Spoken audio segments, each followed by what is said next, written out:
सभी साथियों को मेरा दिल से जय भीम, जय भारत, नमस्कार, सत श्री अकाल, अस्सलाम वालेकुम, वणक्कम।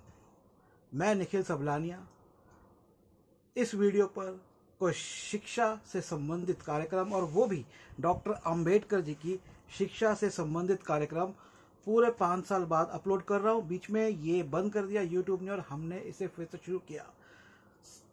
और भी चैनल है, अंबेडकर एज करके एक चैनल है जिस पे आप देख सकते हैं, बुद्ध संदेश है। पर इस चैनल की खास बात यह कि सबसे पुराना चैनल है और सबसे पुराने वीडियो डॉक्टर अंबेडकर जी, भगवान बुद्ध और सामाजिक मुद्दों से जुड़े हुए इस पर आपको मिलेंगे। अब बात इस वीडियो की करते हैं, आज की वीडियो श्रृंखला की। हालांकि इस तरह की वीडियो श्रृंखला अंबेडकर एज के ऊपर है, लेकिन बहुत दिनों से मेरे मन में यह था कि मैं कोई ऐसा एक प्रोग्राम बनाऊं, और मैंने इसके लिए लोगों से ये बोला भी कि भाई एक क्लास शुरू करते हैं। चाहे आप यहाँ दिल्ली में शुरू कर लो, चाहे ऑनलाइन शुरू कर लो, डॉक्टर अंबेडकर जी के विचारों पर एक क्लास शुरू करते हैं। क्योंकि उनके विचारों को जब तक हम नहीं जानेंगे तब तक हम कैसे बदलाव लेकर आएंगे। मैं आपको बताता हूँ, सोशल मीडिया आने के बाद पिछले विगत 15 वर्षों के अंदर इतने सारे जो हमें बदलाव देखने को मिले हैं, ये इसलिए मिले हैं क्योंकि हमने एजुकेट किया लोगों को। हमने पुस्तकों के माध्यम से, वीडियो के माध्यम से, लेखों के माध्यम से एजुकेट किया है। और यही कारण है कि भारत के अंदर जो भी सरकार आ रही है आज वह डॉक्टर अंबेडकर जी को सम्मान दे रही है, उनके विचारों पर ध्यान दे रही है। तो शुरू करते हैं आज का कार्यक्रम। ये अब उसी श्रृंखला में एक कार्यक्रम है कि डॉक्टर अंबेडकर जी के विचार क्या है, और मुझे लगा कि मैं एक क्लास शुरू करूं। अब पता नहीं ये क्लासेस कब तक चलेंगी, क्योंकि समय निकालना बहुत मुश्किल होता है, लेकिन फिर भी मुझे लगा कि एक क्लास ऐसी शुरू करूं जिसमें हम डॉक्टर अंबेडकर जी के विचारों को जान सके। और उस क्लास में मैं सीधा जो इंग्लिश में लिखा हुआ है, क्योंकि डॉक्टर अंबेडकर जी ओरिजिनली इंग्लिश या मराठी में लिखते थे, उसको पढ़ के और उसका ट्रांसलेशन आप लोगों को बताऊं। तो बहुत से ऐसे लोग हैं जो कि इंग्लिश समझ लेते हैं, तो इससे एक तो ये दुविधा खत्म हो जाती है कि लोग कहते हैं कि कोई ये प्रिंट करता है बाबा साहब जी के बारे में, कोई ये छाप देता है। तो मैं एग्जैक्ट आपको वही बताऊंगा जो गवर्नमेंट ऑफ इंडिया ने छापा है और इंग्लिश के अंदर, और मैं उसका अनुवाद करके आपको हूबहू बताऊंगा। तो इसे आप एक क्लास 1, आज की क्लास 1 मानिए डॉक्टर अंबेडकर जी के विचारों के ऊपर। तो ये क्लास 1 के आज आप छात्र हैं, मैं आप सबका स्वागत करता हूं। कोशिश करूंगा कि इन क्लासेस को मैं लंबा रख सकूं, बाकी आपके ऊपर निर्भर करता है कि आप कितने दिल से इन क्लासेस को लेते हैं। मैं क्लास शुरू करूं उससे पहले मैं भारत के सभी लोगों से कहना चाहूंगा कि डॉक्टर अंबेडकर जी के विचार केवल और केवल भारत को जोड़ने के विचार थे, भारत के समाज और विशेषकर हिंदू धर्म को जोड़ने के विचार थे। बहुत से लोग उनके बारे में गलत बात सोचते हैं, लेकिन अगर उनकी बातें मान ली जाती तो हमारा देश आज और अधिक मजबूत समाज होता। तो ये क्लास 1 मैं शुरू करता हूं। अब ये क्लास मैंने क्यों ली? हाल ही में मैंने कार्ल मार्क्स की पुस्तक दास कैपिटल पढ़नी शुरू करी। बहुत मुश्किल है क्योंकि जर्मनी से हिंदी में वो इंग्लिश में ट्रांसलेटेड है, हिंदी में तो मेरे को कहीं मिली नहीं। हो सकता है हो तो मुझे जरूर बताइएगा। मेरा मोबाइल नंबर नोट करें, 8527533051। एक और नंबर है 8851188170, और ये डिस्क्रिप्शन में दिया होगा आपको। तो वो जो मैं किताब पढ़ रहा था वो पूरा दर्शन शास्त्र है। हालांकि वो क्रिटिसिज्म है, आलोचना है एडम स्मिथ की। एडम स्मिथ पॉलिटिकल इकोनॉमिस्ट थे। एडम स्मिथ को पढ़ा डॉक्टर अंबेडकर जी ने, और डॉक्टर अंबेडकर जी ने एडम स्मिथ से प्रभावित होकर अपनी थीसिस लिखी, द प्रॉब्लम ऑफ रुपी, क्योंकि बाबा साहब डॉक्टर अंबेडकर जी भी पॉलिटिकल इकोनॉमिस्ट थे। लेकिन कार्ल मार्क्स इसको एक अलग ही दृष्टिकोण देते हैं। वो इसका जो अर्थव्यवस्था का जो कॉन्सेप्ट है उसको वो ले जाते हैं कि लेबर के ऊपर, श्रम के ऊपर, और उसकी डिटेलिंग में वो जाते हैं। मैंने ये टी शर्ट रेड कोई कार्ल मार्क्स जी का और आज के क्लास से संबंधित होकर नहीं मैंने पहनी है, ये बिल्कुल अनप्रिपेयर्ड था। मैंने नॉर्मल जैसे नहा के ड्रेसअप होते हैं आज ड्रेसअप हुआ, और मैंने ये बुक्स कुछ रखी हुई है यहाँ, इनमें डॉक्टर अंबेडकर जी की भी है ये। तो इनमें से एक बुक निकाली और मैं ढूंढा कि क्या, तो क्योंकि मैं कार्ल मार्क्स को ऑलरेडी पढ़ रहा हूँ पिछले कुछ दिनों से, बहुत डिफिकल्ट है उनको पढ़ना समझना। तो एक मेरे को डॉक्टर अंबेडकर जी का एक राइटिंग नजर आई जिसके नाम है the India and the prerequisites of communism, कि भारत और साम्यवाद से पहले की प्री रिक्विजिट्स, मतलब भारत में साम्यवाद आए उससे पहले क्या होना चाहिए, उसकी पहले की क्या रिक्वायरमेंट है, उसके पहले की क्या आवश्यकता है। अभी साम्यवाद क्या है मैं खुद नहीं समझता इसको, मोटा मोटे तौर पर यही समझता हूँ कि जिसमें जो हमारा शासन जो चलता है। अच्छा, मैंने जो कार्ल मार्क्स को पढ़ा, जिस तरह से कार्ल मार्क्स के बारे में बताया जाता है वो मेरे अभी कुछ जहन में नहीं आया। उनको एक बड़े आंदोलनकारी और क्रांतिकारी और हिंसावादी, लेकिन मैं तो जो उनको पढ़ रहा हूँ मुझे पता नहीं ये विचार कहाँ से उनसे जुड़ गए। अभी तक मैंने लगभग 80 पेज उनके पढ़े हैं, जो मतलब डबल कर लो क्योंकि छोटा फोन में तो 160 पेज पढ़े। सारा अर्थव्यवस्था के ऊपर, श्रम के समझाने के ऊपर है। तो क्योंकि मैंने जैसा कि बताया कि कार्ल मार्क्स को जो मैं पढ़ रहा हूँ तो वो एक तो मुझे तो दार्शनिक लग रहे हैं। तो वो दर्शन क्या होता है, फिलॉसफी क्या कि आप चीज़ों की डिटेल में जाते हैं, गहराई में जाते हैं, उनको सूक्ष्मता से समझते हैं। तो ऐसे ही वो अर्थव्यवस्था के और श्रम के और देश के जो कॉन्सेप्ट्स हैं कि किस तरह से श्रम का विभाजन होता है, श्रम किस तरह से जाता है लेकिन नज़र नहीं आता। तो ये डिटेलिंग है जिस पर फिलहाल थोड़े से मैंने इंग्लिश में वीडियो बनाए हैं, जो कि मैं आप तक और हिंदी में भी लेकर आऊँगा, समझाऊँगा धीरे धीरे। तो अब ये बात मेरे जहन में बहुत वर्षों से थी कि बाबा साहेब अम्बेडकर जी कार्ल मार्क्स और साम्यवाद या समाजवाद इसके बारे में क्या सोचते हैं। तो बहुत से लोगों ने तो कुछ पुस्तकें भी छाप दी कि मार्क्स की जरूरत नहीं है, लेकिन ये एक अलग चीज़ है। एक्चुअली मार्क्स और बुद्ध, इन दोनों को जोड़ना या इनकी तुलना करना अभी सही नहीं है, क्योंकि जो मार्क्स कह रहे हैं भाई पहले उसको तो ठीक से समझो। और अब बाबा साहेब जी क्या कह रहे हैं मेरे लिए भी ये भी जरूरी है, क्योंकि उन्होंने तो लगभग सबको पढ़ा ही होता है, पढ़ा ही था। तो मैंने ये इसलिए ये चुना है कि मैं भी समझूं, एक गुरु भी समझे और आप मेरे छात्र आप भी समझे। तो मैं पूरा देखिए, आजकल एक बड़ी प्रॉब्लम है कि लोग सुनना नहीं चाहते, और रीडिंग किया हुआ तो नहीं, लेकिन थोड़ा सा समय दीजिए, मैं बहुत इंटरेस्टिंग बना के, बहुत रुचिकार बना के आपको ये सारी बातें बताऊंगा। और मुझे उम्मीद है कि आपको जरूर ये जो क्लासेस है ये पसंद आएगी। तो ये government of India, central government का volume number 3 writing and speeches of doctor Ambedkar ji का पृष्ठ संख्या 94 से शुरू हो रहा है। India and the prerequisites of communism. तो अब देखिए बाबा साहब क्या कहते हैं। We are reproducing here the text of chapter. Okay, ये जो है ना, ये भूमिका है कि जिन्होंने इसका संकलन किया, इसका एडिटिंग जो करी है जिन्होंने, उन्होंने बताया कि ये अब क्यों उन्होंने डाला है, ये जो नाम है उन्होंने क्यों दिया है, और डॉक्टर अंबेडकर जी ने कहाँ तक लिखा था। मैं आपको एक चीज़ बता दूँ, कई किताबें थी जो कि डॉक्टर अंबेडकर जी लिख रहे थे और वो पूरी नहीं कर पाए थे, तो उसको भी संकलित कर दिया गया और उनको भी एक टाइटल दे दिया गया। हालांकि वो टाइटल डॉक्टर अंबेडकर जी के दिए हुए नहीं थे। मैंने भी एक डॉक्टर अंबेडकर जी की किताब ऐसे ही एक उनके लेख से अनुवादित करके प्रकाशित करी, तो वो मैं किताब आपको दिखा देता हूँ, ये है। तो ये जो गवर्नमेंट ऑफ इंडिया का ने जब पहले अपने बाबा साहेब जी को अनुवादित करके निकाले थे, उसमें ये किताब नहीं थी, मतलब हिंदी में इसका अनुवाद नहीं था। तो ये आर्टिकल था, तो मैंने इसको टाइटल दिया अछूत और ईसाई धर्म, क्योंकि ये पूरा इसी के ऊपर है बुक, जो उनका आर्टिकल है।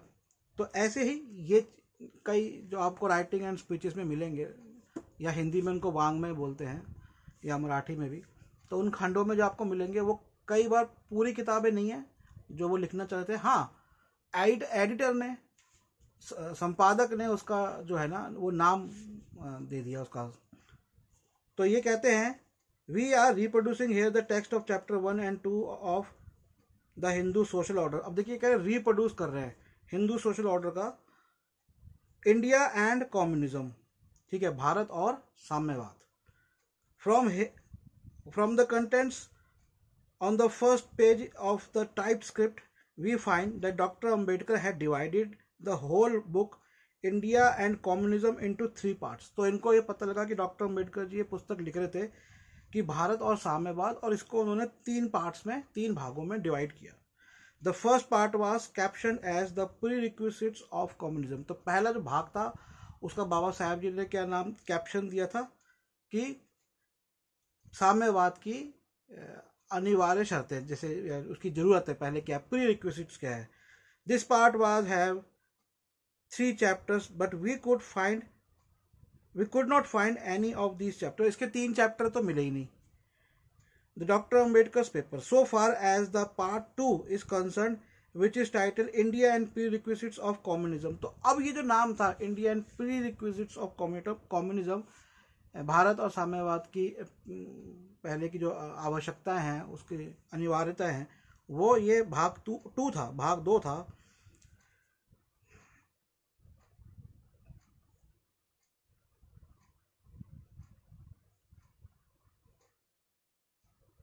This part have 3 chapters but we could not find any of the Dr. Ambedkar's papers, so far as the part 2 is concerned, which is titled India and the Prerequisites of Communism only.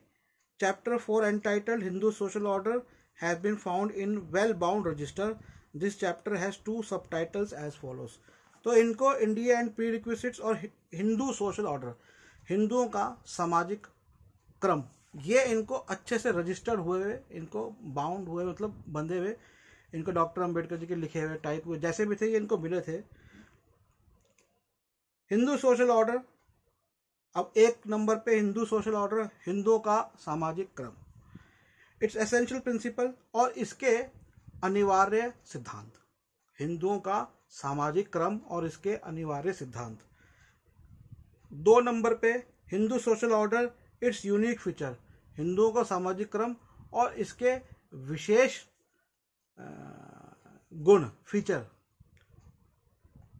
No other chapters on the subject mentioned in the table of contents of this book were found। और chapters इनको और भाग इनको नहीं मिले। In all 3 are 63 full scap typed pages. तो type pages थे इनको जो मिले।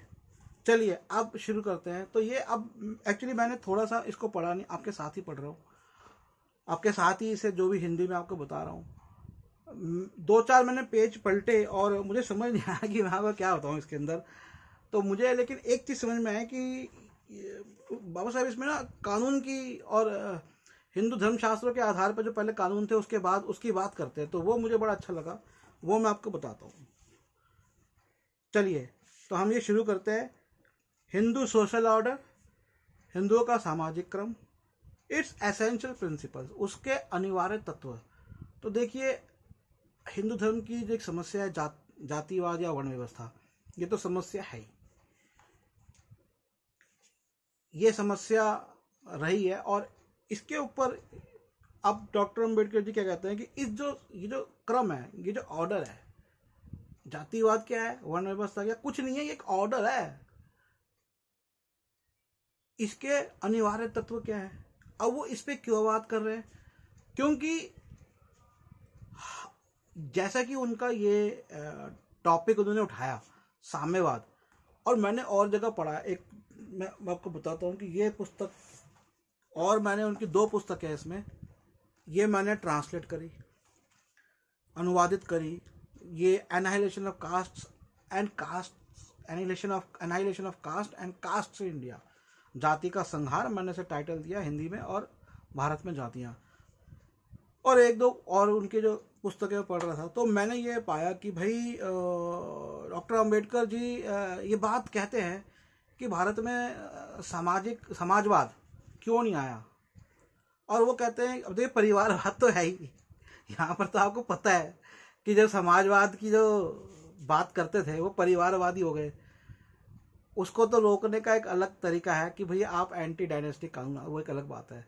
लेकिन बाबा साहब जी ये कहते थे कि भारत में इसलिए समाजवाद नहीं आया क्योंकि यहाँ पर वर्ण व्यवस्था है या कहे जात पात है। अगर लोग आंदोलित होकर कुछ बदलाव भी लेकर आएंगे जिससे बहुत से लोगों को, आम लोगों को, गरीब लोगों को, मध्यम वर्ग के लोगों को अच्छे बेनिफिट मिलेंगे, उसके बाद वो फिर अपनी जाति में भाग जाएंगे। तो जो लोग और बहुसंख्यक वर्ग जो है, जो शोषित लोग हैं, वो उनका साथ देने को इसलिए नहीं आते क्योंकि उन्हें पता है अरे हम इनका साथ देंगे बदलाव आएंगे। और ये होता है, जो भी हम देश के अंदर जब भी सत्ता परिवर्तन हुआ, कांग्रेस से बीजेपी आई तो बहुत लोगों को अपेक्षाएं थी कि बड़े बदलाव आएंगे, दिल्ली में जैसे आम आदमी पार्टी आई, उत्तर प्रदेश में बहुजन समाज पार्टी आई, समाजवादी पार्टी आई, दक्षिण भारत में ऐसे अलग अलग पार्टियां आती। ये पार्टी और कुछ नहीं है, ये एक समाजवाद की तरफ बढ़ता हुआ कदम होता है।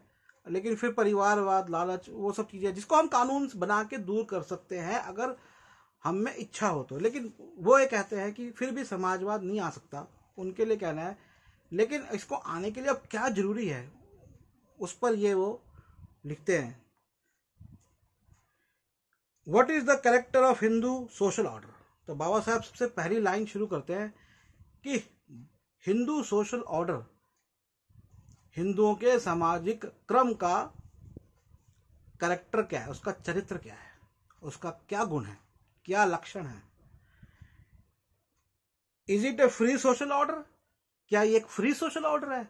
अब फ्री सोशल ऑर्डर क्या हुआ, फ्री का मतलब फ्री, सोशल ऑर्डर मतलब एक, या तो एक सामाजिक क्रम ऐसा हो सकता है अमीरी गरीबी का। अभी जातिवाद का और वर्ण व्यवस्था का जो ऑर्डर है ये फ्री सोशल ऑर्डर नहीं है,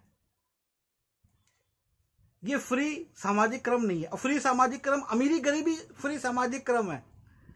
कोई इंसान अपनी मेहनत, अपने गुण के आधार पे अमीर बन जाए, गरीब बन जाए, जैसे यूरोप के अंदर हुआ, जैसा इस्लाम आने के बाद हुआ कि गुलाम भी राजा बन गए, शासक बन गए।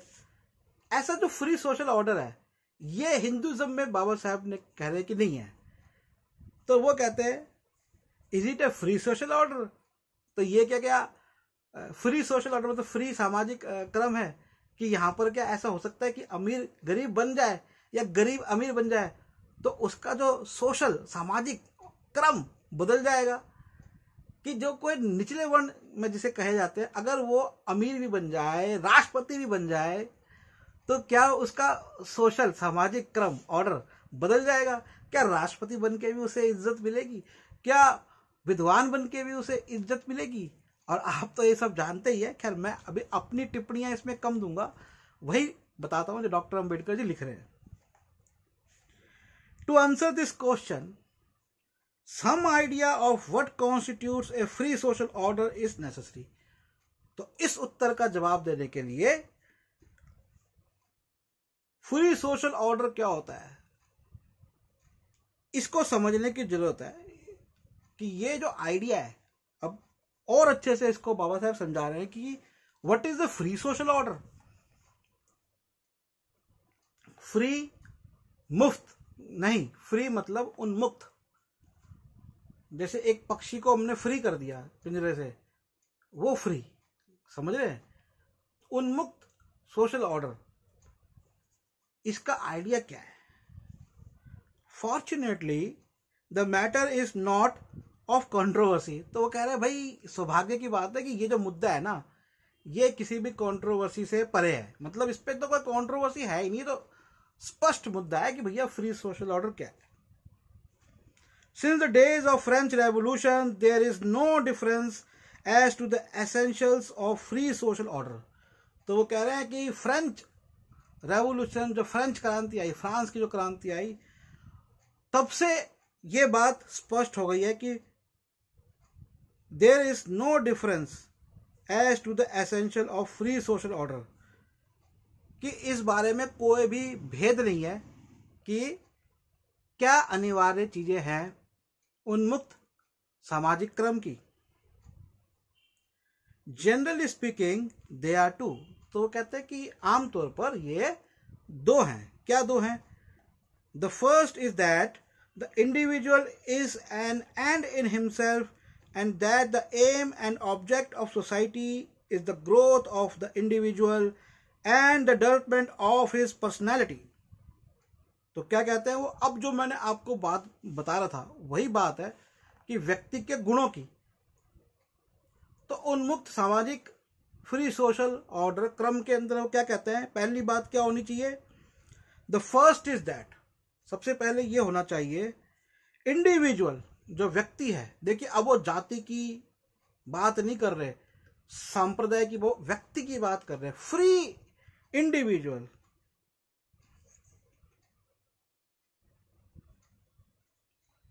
दैट द इंडिविजुअल, जो व्यक्ति है, इज एन एंड।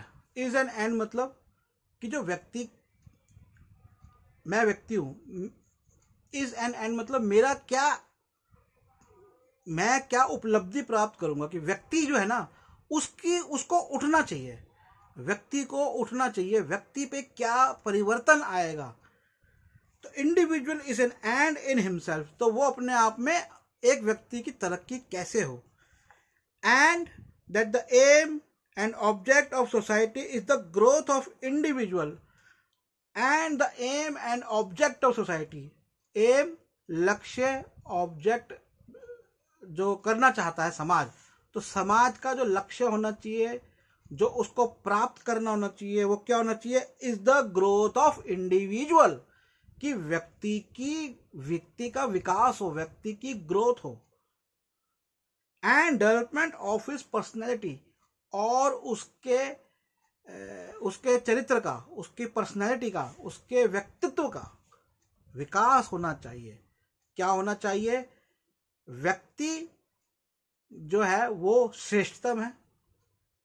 कोई भी समाज हो, उसका लक्ष्य होना चाहिए कि कैसे वो एक व्यक्ति का विकास कर सके और उसके व्यक्तित्व का विकास कर सके।